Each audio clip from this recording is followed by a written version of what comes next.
Icon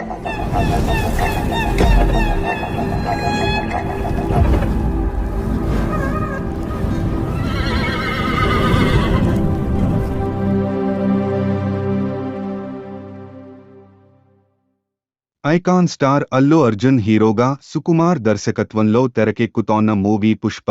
ఈ movie shooting ప్రస్తుతం జరుగుతోంది. ఆగస్టులో రిలీజ్ చేయాలని ప్లాన్ చేశారు. పుష్ప మూవీ హిట్ కావడంతో దానికి సీక్వెల్గా వస్తోన్న పుష్ప ది రూల్ మీద భారీ అంచనాలు నెలకొని ఉన్నాయి. ఈ మూవీపై తెలుగునాట నార్త్ ఇండియాలో ఎక్కువ మంది ఆసక్తి చూపిస్తున్నారు. పార్ట్ 1 కూడా నార్త్ ఇండియాలోనే భారీ కలెక్షన్స్ ని కొల్లగొట్టింది. ఇప్పుడు మరోసారి ఇండియన్ బాక్సాఫీస్ దగ్గర గట్టి ఇంపాక్ట్ చూపించాలని సుకుమార్ టీం గట్టిగానే ప్లాన్ చేస్తోంది. దానికి తగ్గట్లుగానే మూవీ షూటింగ్ పెర్ఫెక్ట్గా చేసుకుంటూ వెళ్తున్నారు. పుష్ప ది రూల్ మూవీతో వరల్డ్ వైడ్గా 1000 కోట్ల కలెక్షన్స్ ఈ ఏడాది అందుకోవాలని లక్ష్యంతో చిత్ర యూనిట్ ఉంది. ఖచ్చితంగా సినిమాపై ఉన్న హైప్తో సాలిడ్ కలెక్షన్స్ ని రాబట్టడం ఈజీ అని భావిస్తున్నారు.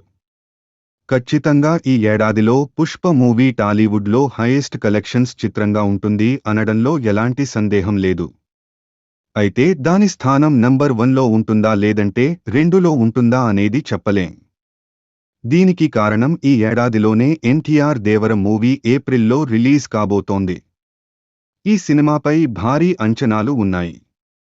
అలాగే రామ్ చరణ్ గేమ్ చేంజర్ కూడా థియేటర్స్లోకి రానుంది. ప్రభాస్ కల్కి మూవీ కూడా ఈ ఏడాదిలోనే రిలీజ్ ఛాన్స్ ఉంది. ఈ మూవీ పాన్ వరల్డ్ రేంజ్లో రిలీజ్ అవుతోన్న నేపథ్యంలో కల్కి ఖచ్చితంగా 2000 కోట్లకి పైగా టార్గెట్ని పెట్టుకుంది. ఈ సినిమాలతో పాటుగా పుష్ప ఈ 1000 కోట్ల రేసులో ఉంది. వీటిలో గేమ్ చేంజర్కి 1000 కోట్ల టార్గెట్ అంత ఈజీ కాదు. అలాగే దేవర సినిమా దగ్గరికి వచ్చే ఛాన్స్ ఉంది, కానీ క్రాస్ చేయకపోవచ్చని ట్రేడ్ పండితులు అంటున్నారు. కల్కి మూవీ ఈ ఏడాది రిలీజ్ అవుతుందా లేదా అనేది క్లారిటీ లేదు. అయితే మాత్రం పుష్పకి 2వ స్థానం వచ్చే ఛాన్స్ ఉంది. లేదంటే ఈ ఏడాది నంబర్ 1 పుష్ప 2నే అవుతుంది.